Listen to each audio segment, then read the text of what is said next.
Comme s'ils étaient délicatement tombés du ciel, les villages de la communauté de communes de Haute-Provence Pays de Banon affichent fièrement leur caractère, soutenu par la communauté.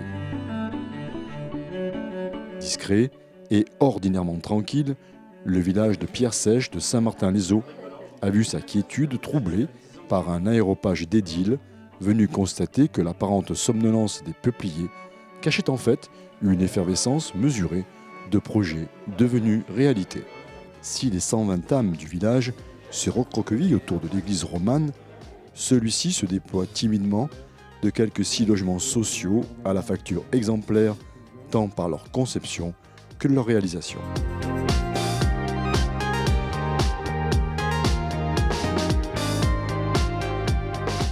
Bacher, du haut de ses 910 mètres, avait peur de perdre son dernier commerce et de laisser le silence étouffer ses ruelles d'allées.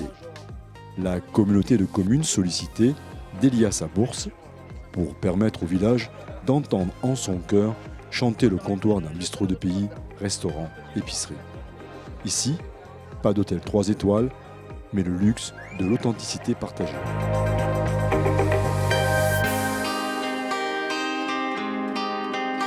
À Simiane-la-Rotonde, la tour du XIIe siècle fait semblant d'ignorer la nouvelle architecture de la salle polyvalente, trop moderne à son goût, mais qui offrira aux habitants un nouvel espace de convivialité essentiel à la vie du village.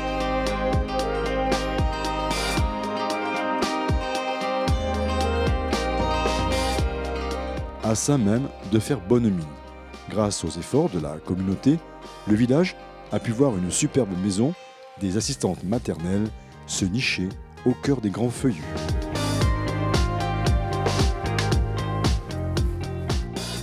À Banon, c'est une nouvelle salle polyvalente qui va disposer sa géométrie spectaculaire sur les contreforts du village.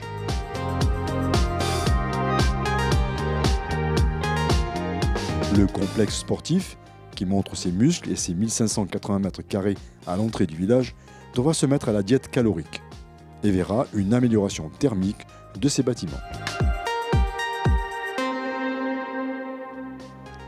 Le pôle bois renaît de ses cendres. Après une période d'inactivité, la plateforme a repris du service et souhaite rendre accessible l'énergie bois à tous. Sa voisine, la déchetterie, jalouse, elle aussi, se verra parée de nouveaux atours et sera entièrement réhabilitée. À Vilmus, les prières sont exaucées avec la rénovation de l'église Saint-Étienne et de l'ancien presbytère qui accueillera 5 nouveaux logements.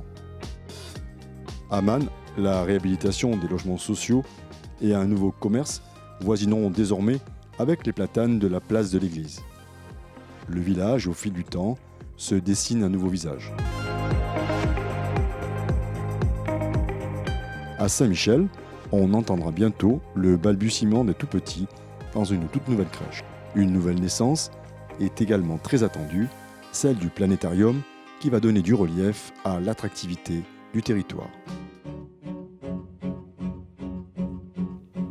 C'est désormais une réalité, l'architecture silencieuse des anciens entrepôts de la librairie Le Bleuet à Banon s'est laissée envahir par la douceur de la confiserie Leblanc.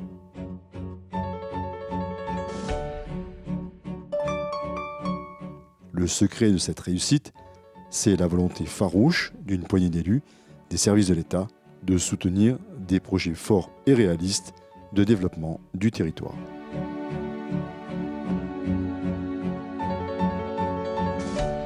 À la librairie Le Bleuet, fleuron culturel et atypique, on ne fait décidément rien comme les autres.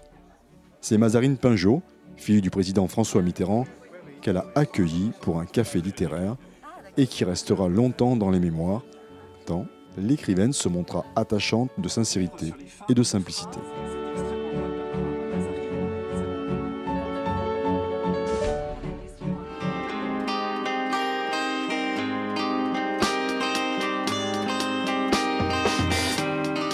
À Simiane-la-Rotonde, c'est à la nuit tombée que résonne la culture, musicale cette fois.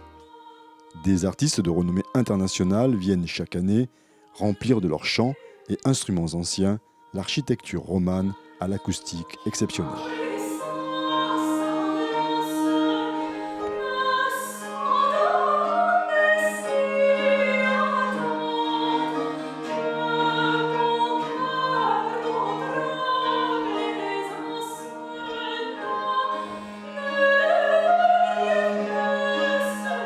exceptionnelles, comme la voix qui s'est élevée sous les voûtes de la chapelle de l'abbaye de Val-Sainte pour le concert de l'équinoxe d'automne. Les 4 saisons de Val-Sainte font résonner la pierre de la plus belle des façons.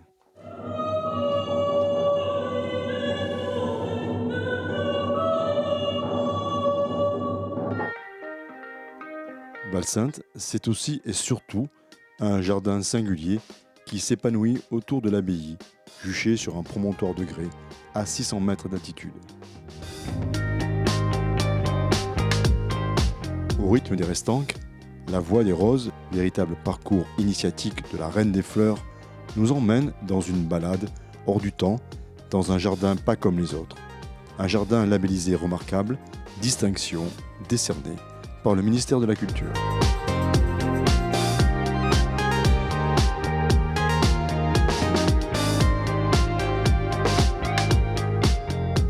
La culture, ethnobotanique cette fois, se respire pendant la découverte des jardins qui jouxtent le prieuré de Salagon, fier de voir 1700 plantes se laisser admirer par des visiteurs toujours touchés par la grâce et la magie du lieu.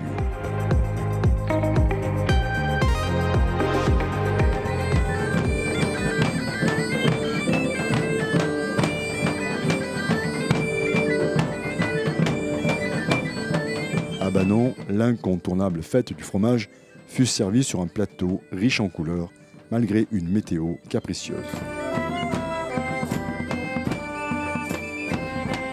Cette journée traditionnelle se veut ambassadrice de la Haute-Provence. Elle est devenue emblématique d'une ruralité revendiquée, d'une identité affirmée.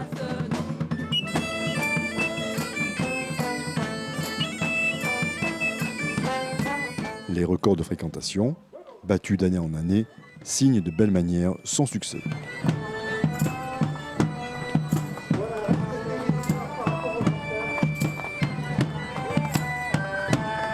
Le vieux village, envahi de gourmets, à la saveur alléchée, récompensa d'une belle parenthèse de tradition et d'authenticité tous les amateurs nombreux de fêtes gourmandes.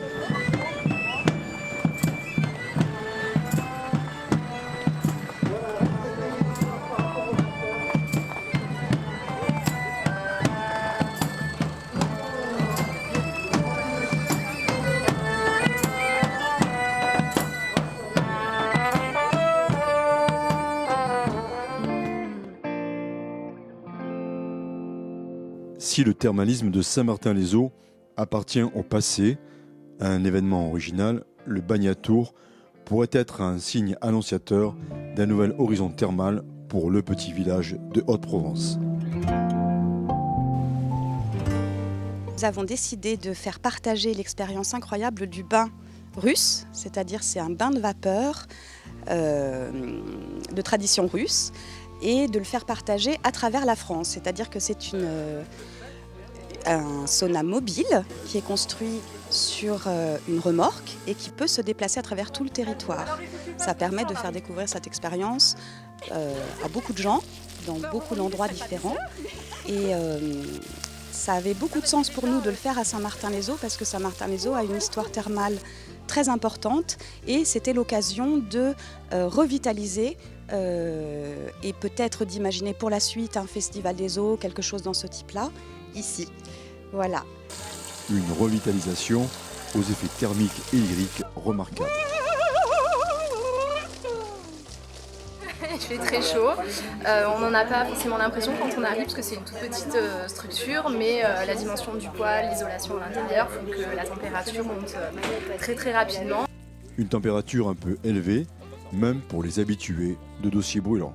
Moi je reste pas trop longtemps parce que au bout d'un moment je trouve que c'est un peu suffocant.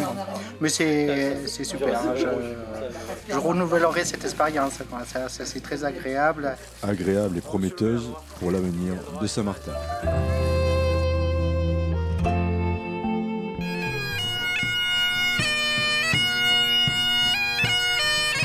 Lorsque résonne la cornemuse au revers du Bion, c'est que le moment de célébrer le plus beau des fruits d'automne, la châtaigne, est arrivé.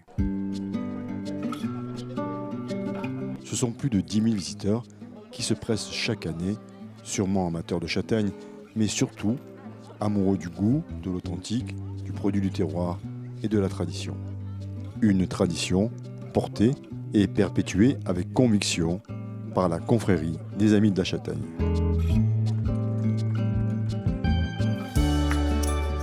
Pour cette 20e édition, la fête de la Châtaigne a tablé sur une formule éprouvée, un savant mélange de gastronomie, d'artisanat et de terroir.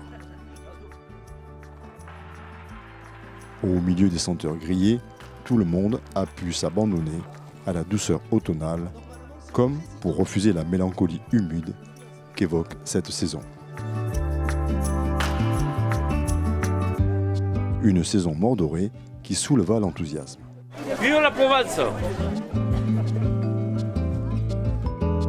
Une Provence au cœur de laquelle la fête de la Châtaigne permet des plaisirs savoureusement simples. Les ramasser soi-même, les choisir et puis profiter du beau temps. Le plaisir de ramasser, d'être dans la nature, de ramasser les châtaignes. Et on est entre amis. Entre amis ou en famille. Je suis venue avec ma mamie, mon papy et des amis à eux. Une sortie entre copines, on a laissé les enfants à la maison. Et les maris. Et les maris aussi, ouais, voilà. Les maris peut-être heureux d'avoir échappé aux joies du ramassage. Oui, on prend un petit filet à l'entrée et puis voilà, on fait notre ramasse comme on peut, en se piquant les doigts, mais c'est bon, on oubliera le picotement plus tard. La fête de la Châtaigne devient une belle opportunité pour le rayonnement de Revesse-du-Bion. C'est un bel événement en fin de compte qui met en avant justement des produits du terroir avec quand même quelque chose d'authentique, pas justement ces fêtes bien souvent que l'on trouve dans certaines régions où c'est devenu un trop gros événement pour justement être en contact avec la nature, comme là, les personnes elles s'aperçoivent que les châtaignes sont peut-être chères, mais il faut se baisser pour les ramasser.